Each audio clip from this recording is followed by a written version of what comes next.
ভাই দুদিন ধরে কিছু খাইনি। বাবা দেখো আম্মু। হ্যাঁ বাবা, দেখি তো তোমার আম্মুই মনে হচ্ছে, কিন্তু এখানে ভিক্ষা করছে কেন? চলো বাবা গিয়ে দেখি। অপু, তুমি এখানে এই অবস্থায় ভিক্ষা করছো? জাহিদ তুমি? তুমি তো আমার পরিস্থিতি খুব ভালো করে জানতে, যদি থাকতেই পারবে না তাহলে আমাকে বিয়ে করেছিলে কেন? কারণ তখন তো আমার মাথায় ভালোবাসার ভূত চেপেছিল। আমি তো ভেবেছিলাম হয়তো তুমি এবার কিছু করে নেবে, কিন্তু তুমি তো 2 বছরও কোনো কিছু করতে পারোনি। আমি তো তোমাকে বলেছি, আর তুমি তো দেখেছো যে আমি কতগুলো আলাদা আলাদা কাজের জন্য ট্রাই করেছি, কিন্তু কোথাও আমি সাকসেস হতে পারিনি। এটা কি আমার দোষ বলো? তাতে আমি কি করব? আমি তো একটা বেটার লাইফ চাই নাকি? আমি তোমাকে বেটার লাইফ দিতে চাই বলেই তো এত কিছু করছি, তাই না? তা না হলে তো আমি এই চাকরি দিয়ে চালিয়ে দিতাম।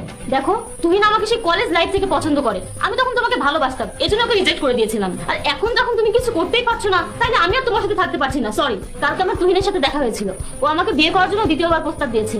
কি? আর হ্যাঁ, আমি তোকে হ্যাঁ বলে দিয়েছি, আমি তোমাকে ডিভোর্স দিয়ে তুহিনকে বিয়ে করব। একে তুমি ভালোবাসা বলো? 2 বছর ও টিকতে পারলে না, এত এফোর্ট দেওয়ার পরেও। ও আচ্ছা তাই, কিন্তু তার তো কোনো রেজাল্ট আসেনি তাই না? দেখো আমি আমার সিদ্ধান্ত নিয়ে নিয়েছি। কি ডিসিশন নিয়েছো তুমি? আরে আমার কথা না হয় আমি বাদ দিলাম, তুমি আমাদের বাচ্চাটার কথা তো ভাববে। এখন আমার এই বাচ্চাটাকে আমার জীবনের কাল মনে হয়। দেখো, কারোর জন্য আমি আমার ডিসিশন চেঞ্জ করতে পারবো না, আমি একটা বেটার লাইফ চাই। একবার ভেবে দেখো, এতটুকু একটা বাচ্চা মাত্র 10 দিনের, ওর মাকে ছাড়া কিভাবে থাকবে?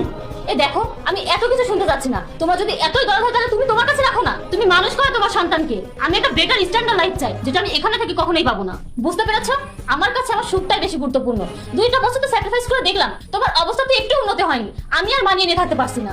কত সহজে তুমি কথাগুলো বলে ফেললে, মনে হচ্ছে যে আমাদের মধ্যে কখনো কোনো কিছু ছিল না। দেখো, আমি আর এসব কিছু সহ্য করতে পারছি না। আমি তোমাকে ডিভোর্স পেপার পাঠিয়ে দেবো, তুমি সিগনেচার করে দিও। আর বেশি সময়ও লাগবে না, কারণ আমাকে তো আবার বিয়ে করতে হবে। আমি আসছি। কিন্তু তুমি তোমার এটা কি অবস্থা করে রেখেছো? আমি তোমার সাথে যেটা করেছি সেটা শাস্তি এখন পাচ্ছি। মানে বুঝলাম না। তোমাকে ছেড়ে দেওয়ার পর আমি বাড়িতে গিয়েছিলাম, সবাই আমাকে বুঝিয়েছিল যেটা করিস না, তোর একটা ছোট বাচ্চা আছে। কিন্তু আমি কারোর কথাই শুনিনি। আমি আমার পরিবারের বিরুদ্ধে গিয়ে তুহিনের সাথে বিয়ে করার সিদ্ধান্ত নিই। কিছুদিন আমি ওর সাথেও ছিলাম, ও আমাকে বলতো যে এবার বিয়ে করব, এখন বিয়ে করব। 1 বছর ওর সাথে থাকার পর আমি জানতে পারলাম ও আগে থেকেই বিবাহিত। আমি ওকে বলেছিলাম ওর ওয়াইফকে ডিভোর্স দিতে, কিন্তু ও আমাকেই ছেড়ে দিল। তারপর না আমি তোমার কাছে ফিরে যেতে পারতাম, না আমি আমার পরিবারের কাছে ফিরে যেতে পারতাম। খুব কষ্টে আমি আমার নিজেকে সামলিয়েছি। তারপর আমি একটা কোম্পানিতে কাজ শুরু করি।